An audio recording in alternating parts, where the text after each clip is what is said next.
Hi friends, welcome to Jeeva's garden. என்ன மிளகான்னு சொல்லுங்கள் பார்ப்போம். இது நாகர்கோயில் ஸ்பெஷல் மிளகா.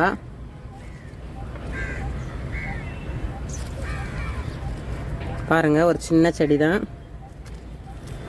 நல்ல பாட்டிங் மிக்ஸு, நல்ல ஹெல்த்தி லிக்விட் ஃபர்டிலைசர் இதெல்லாம் கொடுத்தோன்னா நம்ம செடி நல்லா காய்க்கும். அவ்வளவு டேஸ்ட்டாக இருக்கும், ஆர்கானிக்காக இருக்கும். இதுக்கு பேர் சாம்பார் சில்லின்னு சொல்லுவாங்க. பாருங்கள், இதுதான் அதோட ஃப்ளவரு, பேபி மிளகா. எப்படி காய்ச்சிருக்கு பார்த்தீங்களா? இந்த வீடியோ பிடிச்சிருந்தா லைக் பண்ணுங்கள், ஷேர் பண்ணுங்கள், சப்ஸ்கிரைப் பண்ணுங்கள். தேங்க்யூ.